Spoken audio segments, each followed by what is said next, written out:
network engineer working for the United States Air Force. When I'm not at work, I coach 3 cyber patriot teams here in town.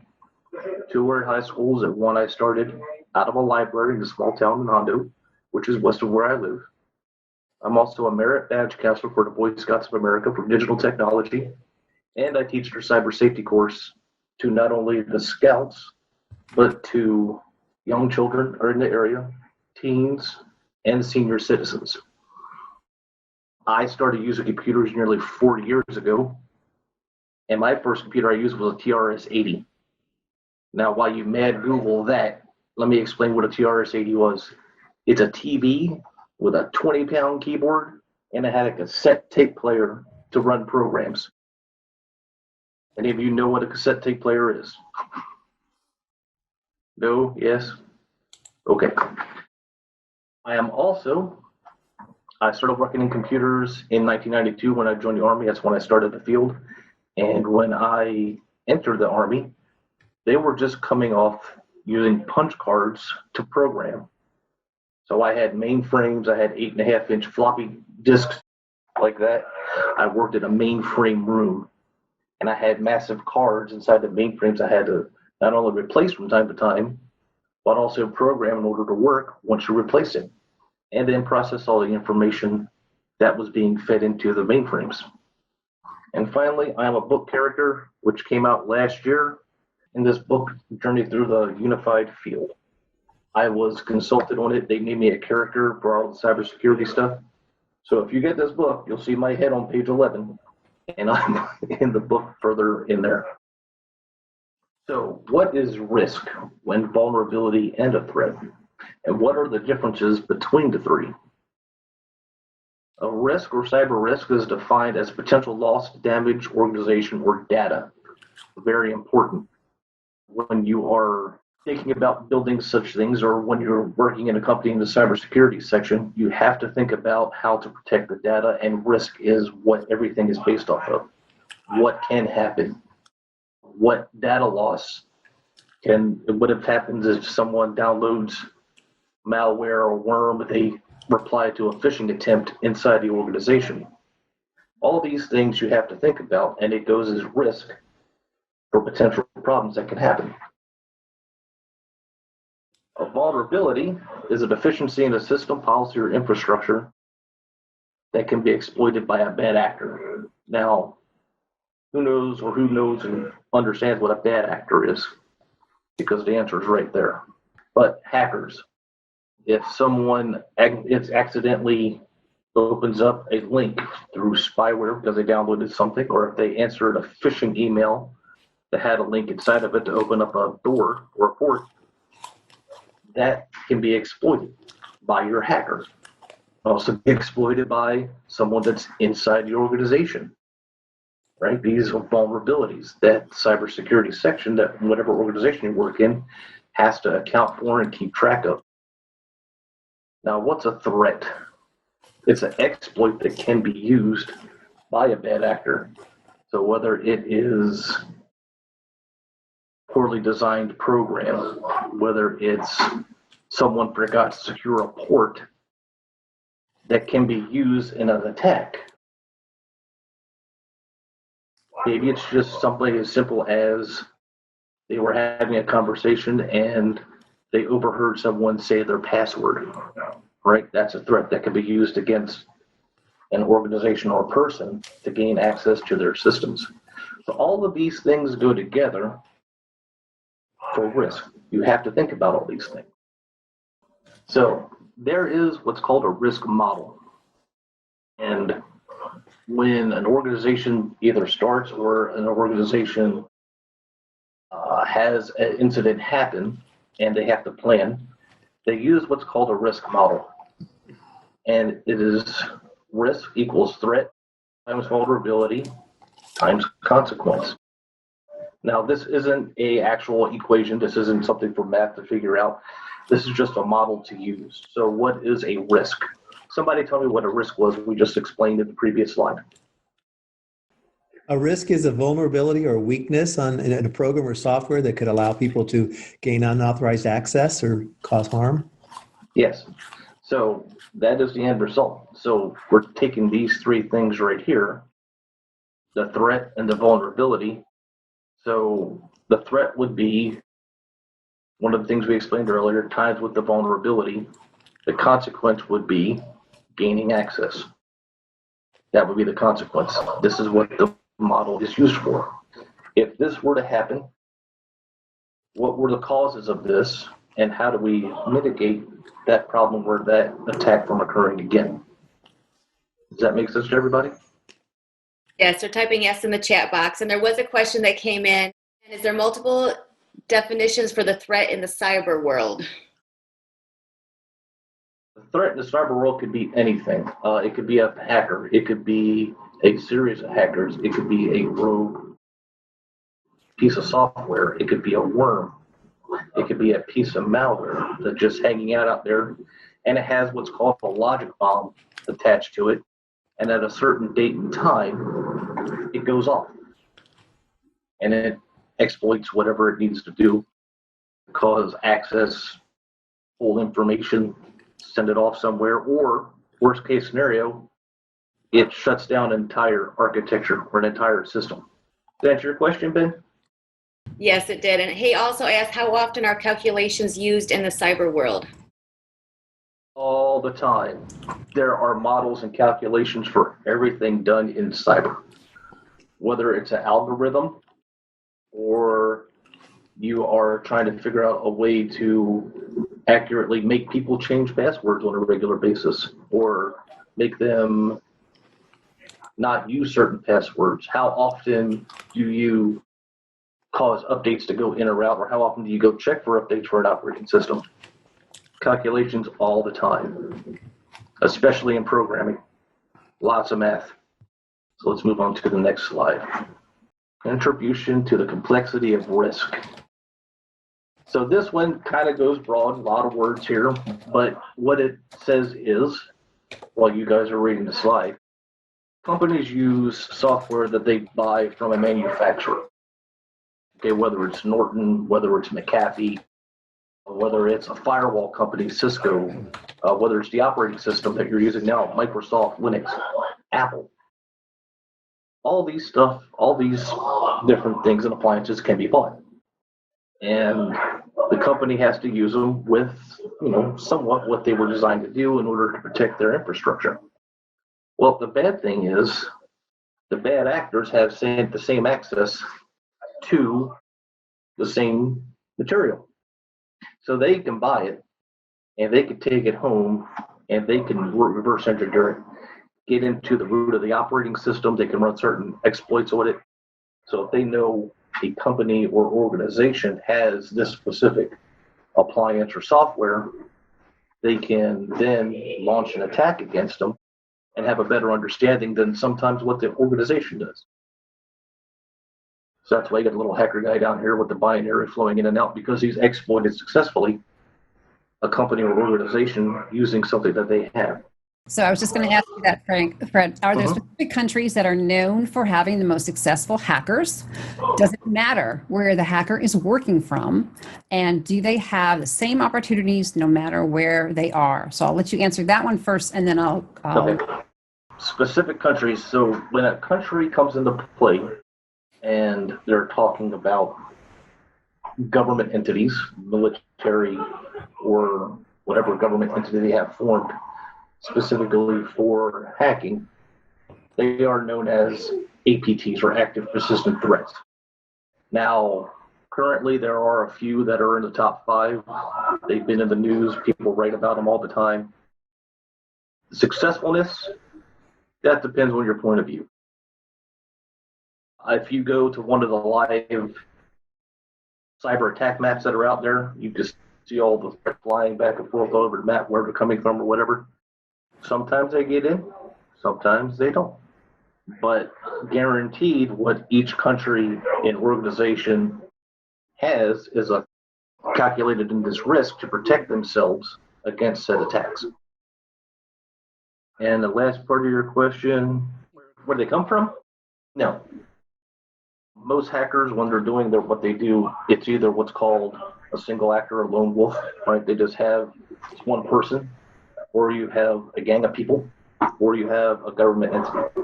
And it doesn't matter where they come from because it's a computer, everything's connected nowadays. They can be anywhere in the world. But for the organization, that's part of the risk calculation they have to take in when they're building their network architecture. How are they going to protect their network from people trying to get in or gain unauthorized access? How does coding work through the language barrier between countries? Oh, coding. Coding is like music. Everybody understands it. It's a uniform language throughout. If you learn Java, Java isn't going to change except maybe the character sets. But once you start to program, it's going to be the set programming language.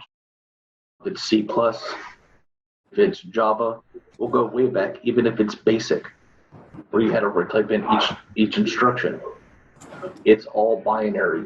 Everybody has the chance to learn everything, and it's all universal across the board. Is it hard to get experience with the field if you have to change tactics very often to stay ahead of cyber attackers? Yes, so me working for an organization, we have to constantly, and that's actually on the next slide, I'll just go ahead and jump forward for that. You have to constantly read, you have to study, you have to keep tabs on what's happening in the cyber world. Okay, there are organizations that's all they do. If they hear of an attack, they write an article about it, they explain what the attack is.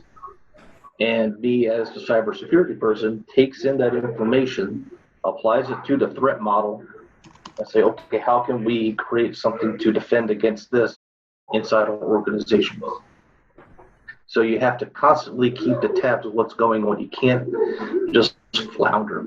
You can learn one thing, you have a goal, you want to study, you want to do this one thing. Cool, you achieve that goal, but then set another goal. I want to learn this way, I want to go this way in this direction. I want to learn, say, digital forensics. Or I want to be a network engineer. I want to know everything there is about securing a network. Go do that. Is there a high demand for hackers in different countries? All right, so let's define what a hacker is. So a hacker, by definition, isn't a bad guy. Hacking isn't a bad thing. It has gotten that stigma over the years because the bad guys are the ones that are always getting reported on. Hacking is simply taking something that was designed to do one thing, and then you re-engineer it to do something else. Right? It's not bad. It could be good as long as you got the person's permission to do it. But that's all it is. When hacking started 50 years ago, it was between universities. And you have one university, hey, I wrote this really cool code. Well, they would put the code out there for other universities to see. And then another professor or student will say, hey, I got your code. I made these changes to it, and now it's doing this. So it's not a bad thing. High demand.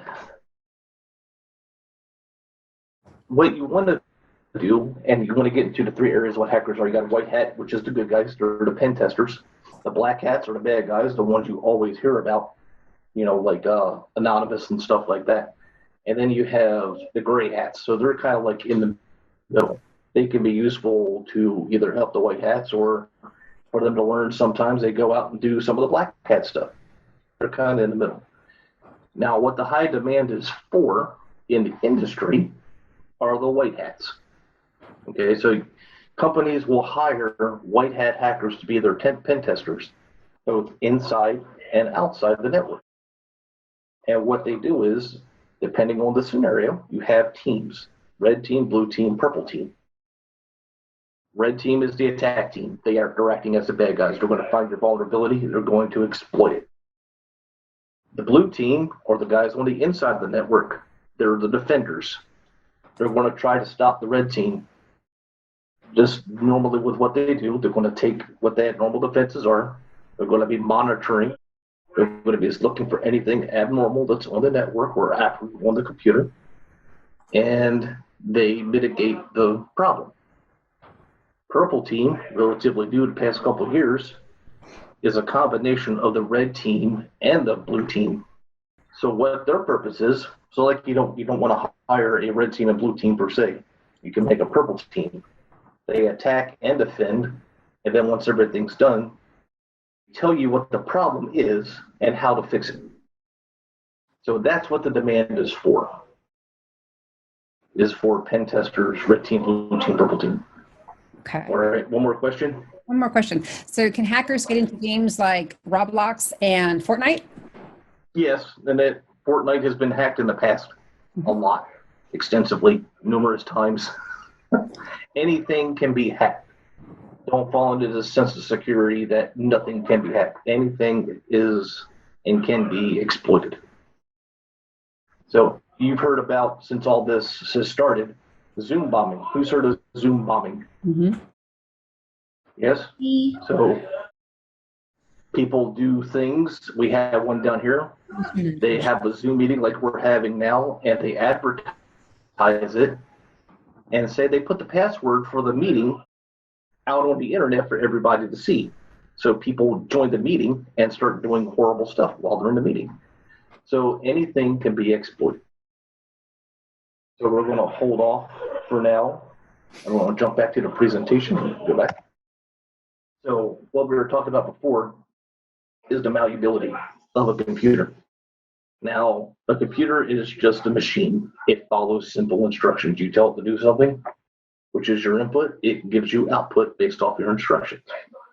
Now, if your computer becomes compromised in some way, virus, it gets hacked, somebody logs into it, you don't know about it, it's going to do what it's being told to do. And like I was saying before, you as a defender, you have to create policies. You have to monitor your network. You have to look at behavior of the computer.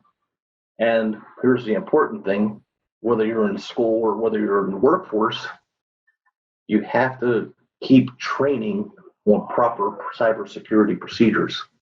And believe it or not, all these elements right here, especially this one right here, goes into risk. Because if your personnel aren't properly trained or understand how to handle, say, a spam email, that can compromise your entire infrastructure by them clicking on that email, downloading a virus, or unleashing something because a pop-up screen popped up on their screen. They clicked a button because they were afraid that somebody actually got in. But all of these work into that risk. All of these work into that model. So if one thing goes wrong or you find a new threat, you think you know what the consequence is, you now know what the risk is. Now, here's the conclusion. Risk is something for everyone in the cyber industry has to plan for to protect data and, yes, equipment. Because there are some attacks out there that after launch, it can actually harm the equipment. Or if a virus gets inside of something, that piece of equipment is no longer usable because you can't remove the virus or the malware that's on there. Create a threat model based off the R equals TVC for your industry. This has a big, huge thing. Different cyber attacks are created for different industries. So you have the financial industry, it's always being attacked. Medical industry right now is being attacked because of the current state that we're in. Numerous hospitals, medical organizations, universities are being hacked. Ransomware is being levied against them. And they're trying to adjust for what's going on because they're not used to having people attack their infrastructure or their computers or network this much. And a really big thing, critical infrastructure. Who knows what critical infrastructure is? Electricity, maybe banking systems. Yes, electricity, water, nuclear facilities. All of these are considered critical infrastructure for the country or any country. Back in 2014, I think it was, an electrical grid got hit into Ukraine. Took down the whole grid. No electricity going out anywhere. The United States has had blackouts throughout the years. We had one a couple years ago. There was one back in the 70s. And can you imagine if it happened now, especially during the summer? All the electricity in the country goes out, how crazy it would be. So all of these have to be accounted for And the huge risk is loss of financial trading, loss of medical secrets. People could die because on medical devices hooked up to a network that get exploited, and the critical infrastructure, the country could literally just shut down. In light of that medical thought that you just had that right there, we had a question of why are bad actors attacking hospitals? Okay, so why are they attacking hospitals?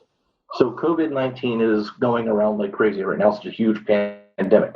And there are multiple hospitals, organizations, companies trying to develop vaccines for this or ways to cure the virus.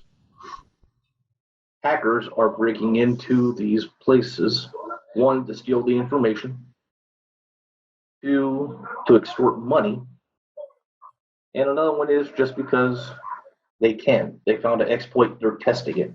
But the main things are they're trying to steal the medical information and the research, say for their company or for their country, who has COVID-19 heavily. And that's why they're doing it.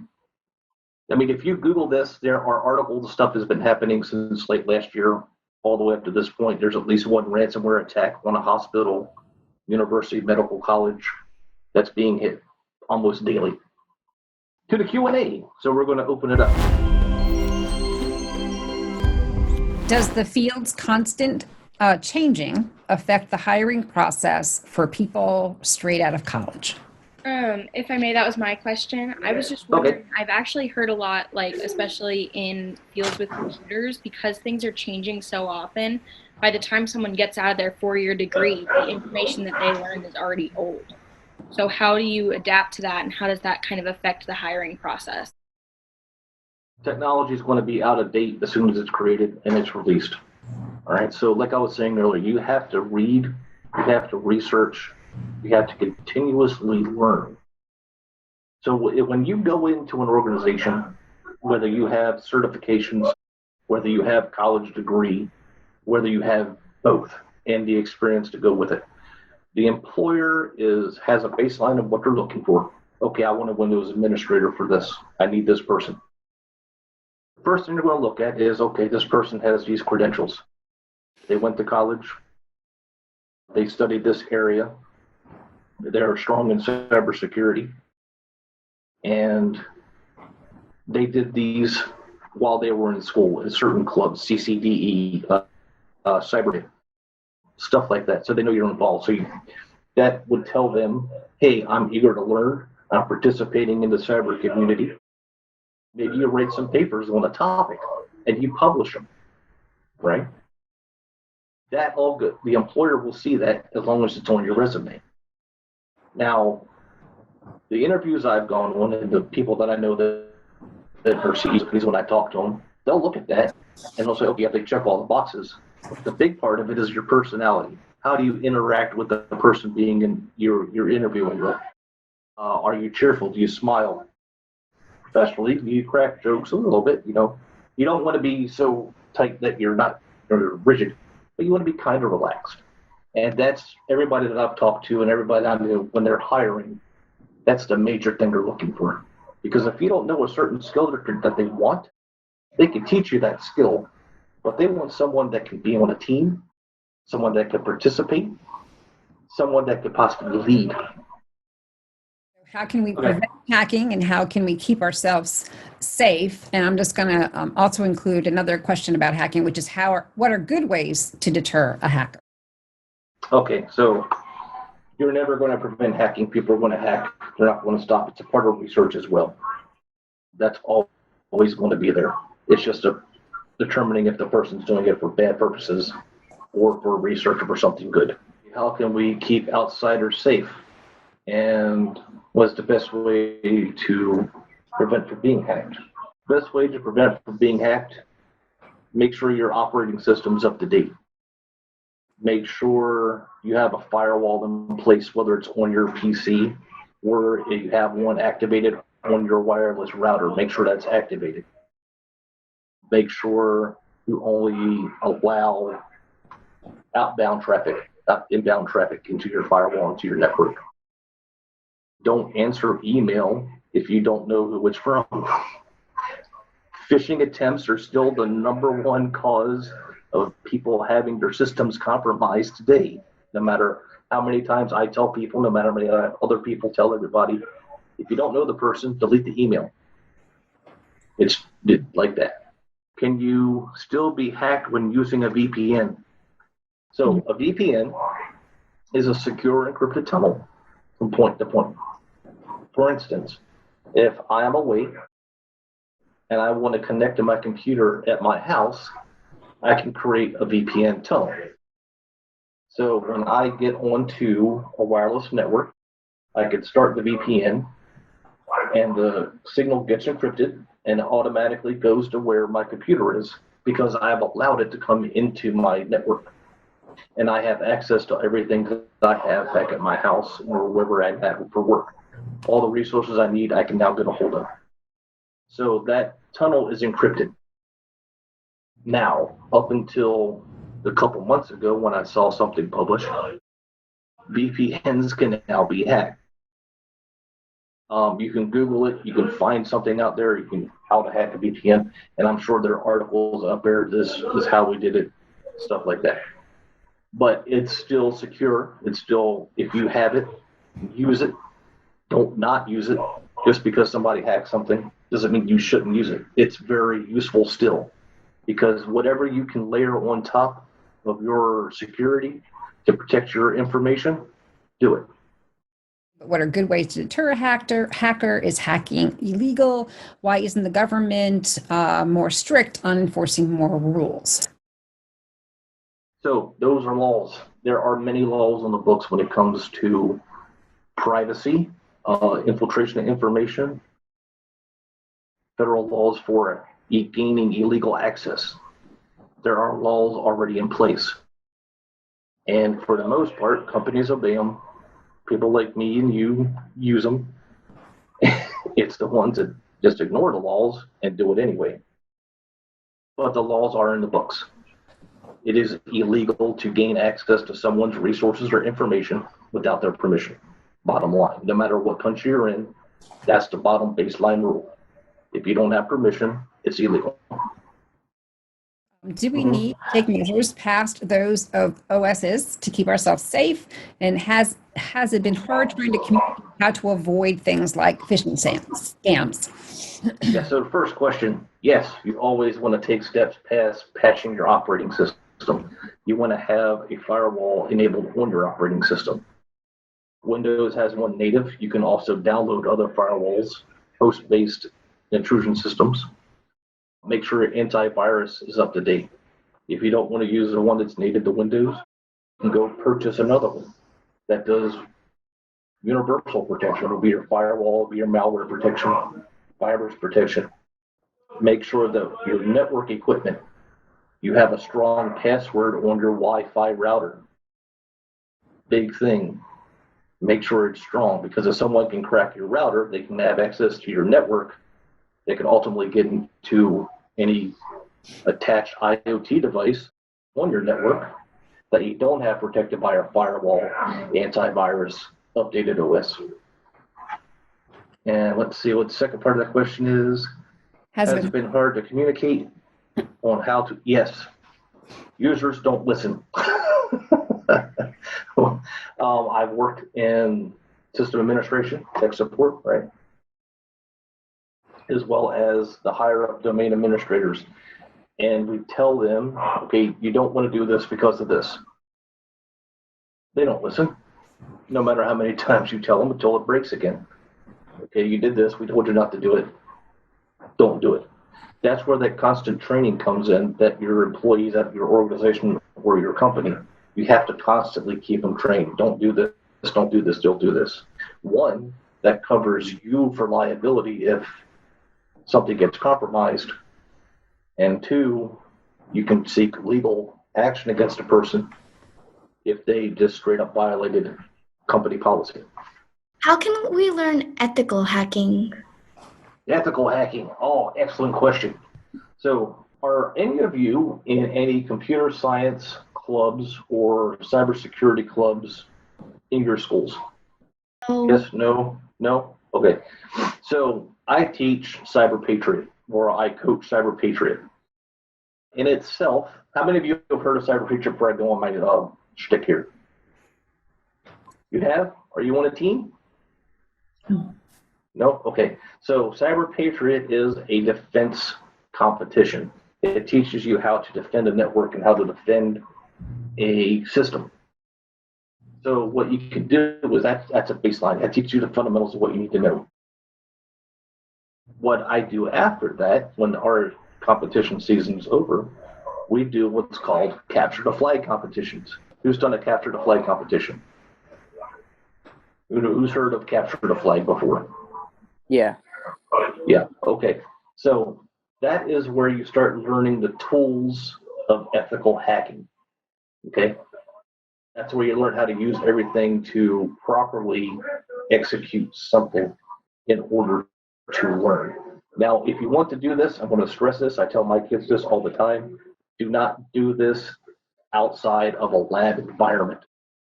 Because if you do some of these things outside of a lab environment, it is illegal. Okay? So if you want to set up a lab at your house, or if your school wants to set up a lab for you to do these fun things, awesome. Perfect. That's the perfect way to do it. But don't do it outside of a lab or a school or with someone who does this stuff for a living. But that would be a good way to start. If you want to, YouTube videos, there's lots of YouTube videos out there for you to start learning ethical hacking. Get a book. There's lots of books out there. Talk to whoever your school teacher is that teaches computer science or cybersecurity. Have them do it.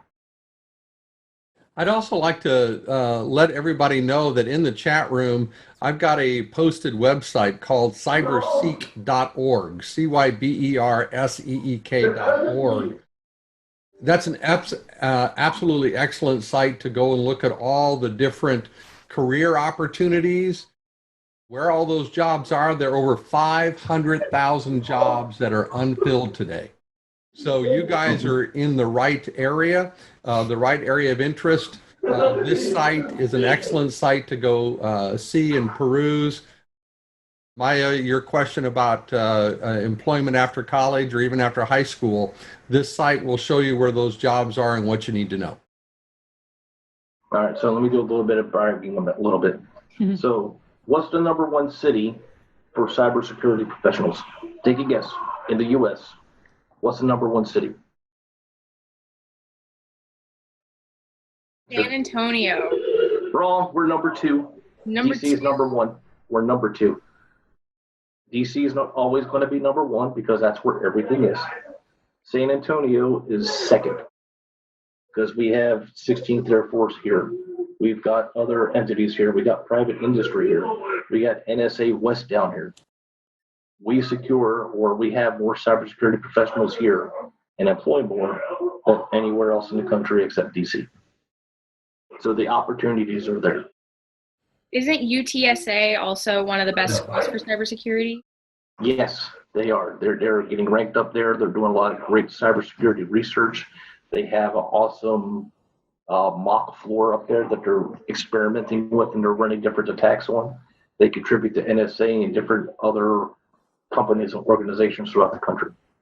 But when you're looking for colleges, specifically for cybersecurity, you might want to try for UTSA, but UTSA might not be the best fit for you. Okay, so when you're looking for this, look at what they're offering as far as cybersecurity courses and their prerequisites, but make sure that's the right school for you before you go diving in. Because there's other schools here, smaller schools, that do a great job at teaching cybersecurity. UTSA is doing all fun stuff, but there's also Texas A&M on the south side. They got a wonderful cybersecurity program. You got St. Philip's College on the east side of San Antonio. Brilliant cybersecurity program, everything that goes along with it. So no matter where you are, where you want to go to college, make sure that school is best for you, for what you want to learn. Also in the chat room is another link to the National Initiative for Cybersecurity Careers and Studies, and you'll find under the formal education all the national centers of academic excellence for colleges. We have over 300 of them, of which USTA is one of our premier ones. So I see a question here. Do you have to take legal action often? That depends on who, what, where, why, and why. I wouldn't do it personally. If something was to happen, I would have to document everything. I would have to build everything out. Here's what we saw, where the incident occurred. Here's all my back supporting documentation to support. Here's what happened. And then I would hand that off. Okay, everyone. We want to thank Fred for a wonderful cybersecurity chat today. Thank you very much. Thank you. And for all your questions. Thanks so much for all the questions in the chat box, as well as muting yourselves and exchanging with Fred as well. Thanks so much, Fred. We hope that you all have a good afternoon. Thanks so much.